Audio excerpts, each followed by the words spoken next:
अस्सलाम वालेकुम, कैसे हैं आप लोग। पोर्शंस की क्या लीगल हैसियत है, पोर्शंस खरीदते वक्त कौन से डॉक्यूमेंट देखने चाहिए, इस बारे में बहुत सारे कस्टमर सवाल करते हैं। तो आइए पोर्शंस खरीदते वक्त कौन कौन से डॉक्यूमेंट देखने चाहिए उस पर तफसील से गुफ्तगू करते हैं। दोस्तों, किसी भी इलाके में, किसी भी शहर में, नॉर्मली शहर के अंदर, गांव देहात की बात नहीं हो रही, शहर के अंदर 4 तरह के प्लॉट जो है एग्जिस्ट करते हैं। एक होते हैं रेजिडेंशियल प्लॉट, एक कमर्शियल प्लॉट, एक एमिनिटी प्लॉट और एक इंडस्ट्रियल प्लॉट्स। ये 4 तरह के प्लॉट जो है ना, मेजरली, जो उसके अलावा फार्म हाउसेज वगैरह की लैंड और मुख्तलिफ लैंड्स अलग होती हैं, लेकिन अभी हम उनकी बात नहीं कर रहे। अभी हम शहर के अंदर जो बसे बसाए इलाके हैं, जो मुख्तलिफ सोसाइटीज़ होती हैं या मुख्तलिफ जो है लैंड डेवलपमेंट अथॉरिटीज़ की तरफ से जो एरिया काटे जाते हैं, उनमें ये 4 तरह की जो है कैटेगरीज रखी जाती हैं, जिसके अंदर रेजिडेंशियल, कमर्शियल, एमिनिटी और इंडस्ट्रियल, ये 4 तरह के लैंड होते हैं। रेजिडेंशियल प्रॉपर्टी जो होती है वो किसी भी एक ओनर के नाम पे हो सकती है, एक से ज़्यादा भाइयों के नाम पे हो सकती है, लेकिन उसके एक से ज़्यादा टुकड़े नहीं किए जा सकते। कमर्शियल लैंड प्रॉपर्टी जो है ना, उसके अंदर टुकड़े किए जा सकते हैं। किसी भी कमर्शियल लैंड को ग्राउंड+4, ग्राउंड+6, ग्राउंड+12, जितनी भी उसकी हाइट की अप्रूवल है उसके हिसाब से आप बना के उसको मुख्तलिफ टुकड़ों में बेच सकते हैं। इवन अगर 1000 गज़ का प्लॉट है, उसके 500-500 स्क्वायर फीट के टुकड़े भी काटे जा सकते हैं। अच्छा, पहली चीज़ प्रिकॉशन के तौर में यह बताना चाहूँगा कि लीज़ जो होती है वो लैंड की होती है। लीज़ हमेशा प्लॉट की होती है और वो चेंज नहीं होती। जब पहली बार गवर्नमेंट ऑफ पाकिस्तान किसी के भी नाम पे लीज़ इशू कर देती है, फिर वो बंदा जब बेचना चाहता है तो अगली जो ख़रीदने वाली पार्टी, उसके नाम पे लीज़ ट्रांसफ़र नहीं होती, उसके नाम पे सेल डीड बनती है। और सेल डीड के साथ म्यूटेशन होती है, मतलब रजिस्ट्री उस बंदे के नाम पे चली जाती है। लीज़ हमेशा एक ही रहती है और वो लैंड की होती है। अगर आप किसी भी प्रॉपर्टी को, जैसे कमर्शियल प्रॉपर्टी है, उसके मुख्तलिफ टुकड़े करके बेचना चाह रहे हैं, 100 गज़ का आपका प्लॉट है, उसमें 3 दुकानें बना के आप 3 अलग अलग लोगों को बेचना चाह रहे हैं, तो वो आदमी जिसके नाम पे उस लैंड की लीज़ है वो आगे सब लीज़ बना कर देता है उन 3 दुकानदारों को। या अगर ऊपर 25 अपार्टमेंट हैं तो 25 अपार्टमेंट ओनर्स को जो है ना वो सब लीज़ बना कर देगा। तो पहले तो ये समझ लें आप, ताकि आपके जहन में एक चीज़ क्लियर हो। अच्छा, अब आते हैं वापस अपनी बात की तरफ। रेजिडेंशियल प्लॉट्स को कभी भी ग्राउंड फ्लोर वाइज जो है ना टुकड़े नहीं किए जा सकते। मिसाल के तौर पे ग्राउंड फ्लोर की मिल्कियत एक बंदे के नाम पर है, फर्स्ट फ्लोर की मिल्कियत दूसरे बंदे के नाम पर, थर्ड फ्लोर की मिल्कियत तीसरे बंदे के नाम पर, ये अलाउ ही नहीं है रेजिडेंशियल में। ऐसा मुमकिन नहीं होता। इसके लिए आपको कमर्शियल लैंड लेनी पड़ती है। कमर्शियल लैंड में ये बिल्कुल अलाउ होता है। कमर्शियल लैंड पे बाय बर्थ की जितनी भी फ्लोर्स की अप्रूवल है, उन तमाम फ्लोर्स को अलग अलग ओनर को सब लीज़ दी जा सकती है। लेकिन रेजिडेंशियल प्लॉट्स के अंदर सब लीज़ का ऑप्शन है ही नहीं। गवर्नमेंट ऑफ पाकिस्तान की तरफ से सब लीज़ का कोई ऑप्शन ही नहीं है। तो सवाल ये है कि अगर ऑप्शन ही नहीं है तो ये इतने ज़्यादा पोर्शंस क्यों बने, इनमें से बहुत सारों की तो लीज़ भी मौजूद है, तो ऐसा क्यों कर हुआ। देखिए, गवर्नमेंट ऑफ पाकिस्तान रूल्स बनाती है। देखिए, गवर्नमेंट हमेशा रूल बनाती है आवाम के लिए, आवाम की सहूलत के लिए, आवाम की वेलबींग के लिए और लॉ एंड ऑर्डर को नाफिज कराने के लिए, ताकि जो है ना लोग लॉ का गलत इस्तेमाल ना करें, बहुत ज़्यादा मैनिपुलेट ना करें चीज़ों को, लोगों के लिए, दूसरे लोगों के लिए जो है ना तकलीफ़ का बायस ना बने। लेकिन जब गवर्नमेंट ये खुद देख रही होती है कि यार हम एक सहूलत नहीं दे पा रहे, और उसका जो है ना हल आवाम ने खुद निकाल लिया है, उस सहूलत का हल आवाम ने खुद निकाल लिया है, तो अक्सर व बेशतर गवर्नमेंट जो है ना आंखें बंद कर लेती है, क्योंकि उनके पास ज़राए नहीं होते, वसाइल नहीं होते वो सहूलत आवाम को देने के लिए। और आवाम जब खुद अपनी मदद आपके तहत वो सहूलत निकाल लेती है तो फिर आंखें बंद कर ली जाती हैं, और उसी का फ़ायदा फिर सरकारी अफसरान उठाते हैं, मुख्तलिफ लॉ इन्फोर्समेंट एजेंसीज उठाती हैं, और वो पैसे लेके वो सहूलत जो है ना हासिल करने देती है आवाम को। इसकी मिसाल है वाटर बोर्ड का इदारा। अब वाटर बोर्ड का इदारा चूँकि इफेक्टिवली काम नहीं करता, वहाँ करप्शन बहुत ज़्यादा है, पानी की सप्लाई जो है ना पूरे कराची में नहीं हो पाती, इसीलिए वाटर हाइड्रेंट्स बने हैं, इसीलिए कराची में टैंकर माफिया का राज है। क्योंकि पानी अगर गवर्नमेंट नहीं पहुँचा पा रही किसी मोहल्ले तक, किसी घर तक, तो उसको पानी तो चाहिए। तो दूसरा हाल उसका हमने खुद भूल लिया कि ये टैंकर माफिया से मजबूरन पानी के टैंकर खरीदने में मजबूर है। बिल्कुल इसी तरीके से कई इलाकों में के इलेक्ट्रिक का जो है ना इंफ्रास्ट्रक्चर पूरी तरह नहीं डला होता, वहाँ पर मीटर नहीं लगे होते, इसलिए वहाँ पर के इलेक्ट्रिक के अपने नुमाइंदे जो है ना ऑफिशियली आपको फिक्स रेट्स पर जो है ना कुंडा प्रोवाइड कर देते हैं।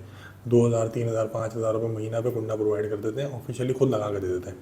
क्योंकि वहाँ पर के इलेक्ट्रिक खुद अभी तक इंफ्रास्ट्रक्चर नहीं बिछा पाई, पीएमटीज नहीं लगा पाई, वहाँ पर जो है ना हर घर पे बिजली का मीटर नहीं लगा पा रही, बिजली तो चाहिए आवाम को, तो इसलिए फिर के इलेक्ट्रिक के लोग वहाँ पर ऑफिशियली जो है ना अंदर खाते कुंडा प्रोवाइड कर देते हैं आपको।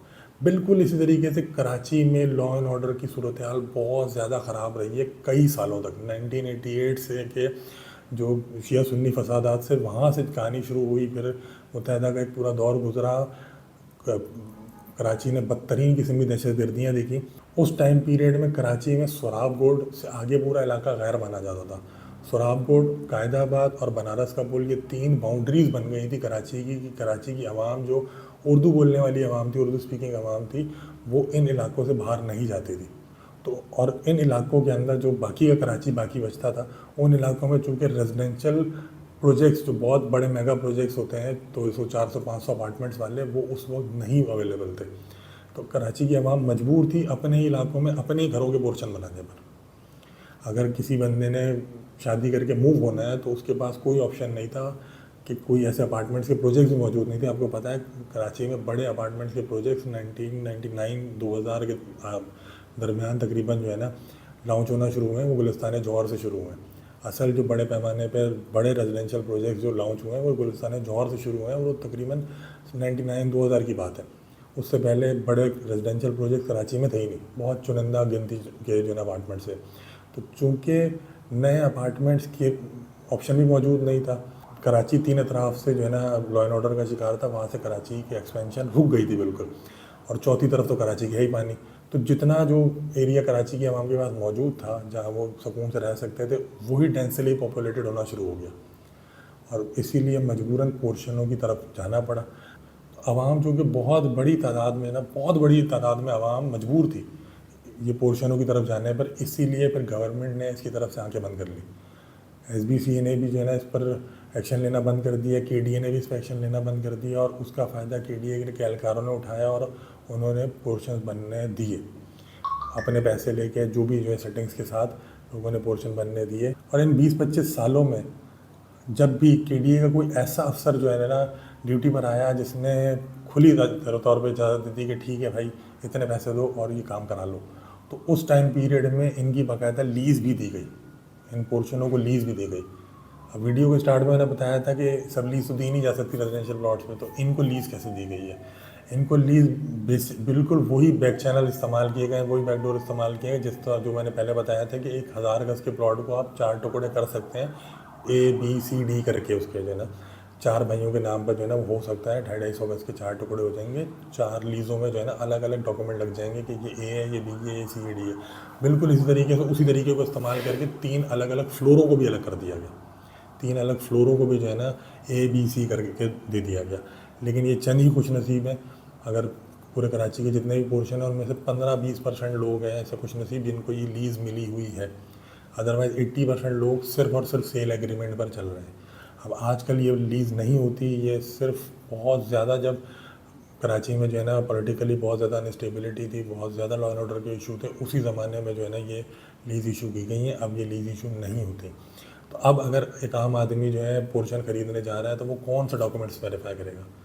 तो दोस्तों मैंने पहले बताया कि प्लॉट की लीज़ होती है, जो लीज़ जिसके नाम पर है, अगर तो वही प्रोजेक्ट बना रहा है, वही डेवलपर है उस पोर्शन को बनाने का, तो आप उससे ख़रीद सकते हैं। अगर लीज़ किसी और के नाम पर है और आप जिससे ख़रीद रहे हैं वो बंदा कोई और है, तो आप बिल्कुल भी मत ख़रीदें पोर्शन। मैं मोहम्मद बिलाल मुग़ल, अगर मेरा प्लॉट है किसी इलाके में और मैं ख़ुद उस पर पोर्शन बनाने जा रहा हूँ, तो आप मुझसे जो है ना वो ख़रीदें। पहली चीज़ आपने देखनी है कि आपने किसी भी ऐसे डेवलपर से पोर्शन नहीं ख़रीदना जिसका प्लॉट उसके नाम पर नहीं है, लीज़ उसके नाम पर नहीं है।